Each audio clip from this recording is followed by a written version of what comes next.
Hello, my name is Joel Inden, and I am a fully licensed real estate agent here in the great state of Wisconsin. And I wanted to come at you today and give you a little update as to what we're seeing in the real estate market. Give you top three things that we're keeping our eye on right now. And I wanted to start off by saying number three is that prices remain high, not only with owner-occupant single-family homes, but also multi-unit investment properties. We are really right back to that 2005 level where home prices have just really I don't want to say we're at the top of the market, but we are really, if we're not, we're really close. So number two, interest rates are climbing. The Federal Reserve continues to raise interest rates. Today, the 10-year bond was over 3.0% for the second day in a row. While I'm not a financial advisor, the reality is 10-year bond can be kind of a canary in the coal mine, so to speak, where we take a look at that as one of the big indicators as to how the economy is doing, how international money flows. It has a huge effect on obviously the government's ability to afford to borrow money for the deficit spending. And again, that's not a political statement, that's just a reality. It costs money to borrow money, and how much money it takes is the interest rate. And the 10-year bond, because there are so many out there on a global basis, people tend to watch that very closely. So getting above 3%, U.S. government starts to have an issue being able to afford the interest rate on over $21 trillion in debt. So with that said, the number one thing that we are starting to see is a mild slowdown in how quickly properties are being sold. Specifically, we see it happening in the really higher end properties, the $1 million properties and higher. Now, Wisconsin, you might think, gee, how many $1 million properties do we have here?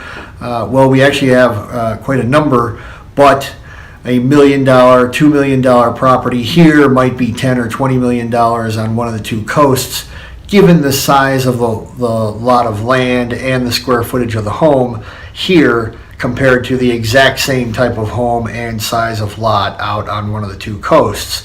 You're really almost adding a zero to these equal like properties. Why do we care so much about what happens with the $1 million and up properties? Well, when things start to slow down, they slow down there first. And again, due to interest rates and how wealthy people tend to manage their funds, if interest rates go up, they may choose to pull back and not buy that second, third, fourth, fifth home, depending on what their situation is.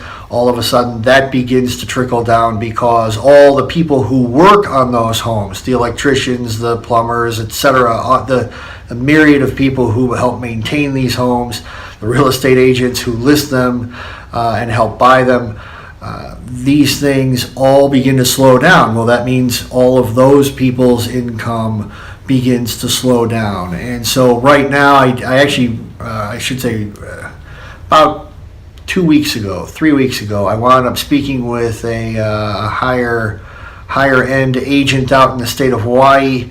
Their properties, obviously their low end properties, are still quite high.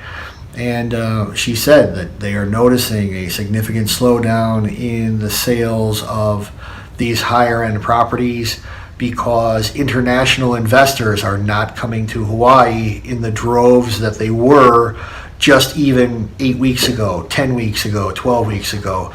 So it's really, it's been a very eye-opening experience to begin to see the market slow down. Now, does that mean it's a bad time to buy? No. Does it mean it's a bad time to sell? No.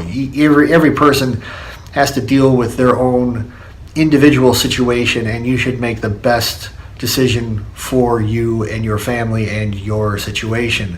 With that said, if interest rates are a big deal to you, they're only going up at this point. We had them at record lows for a very long time, and now they are starting to creep up. So if you're thinking of buying now and interest rates are an issue for you, now would be a good time to buy. If you're thinking of selling, obviously, because the prices are back to near 2005 levels, if not at 2005 levels, then now is the time to sell. Because interest rates are going up, the market is slowing down, you will just be catching the very crest, if not the very beginnings of the downside of the real estate market. So how low will it go? I don't know. I wish I could. If I did, I'd be living on an island somewhere.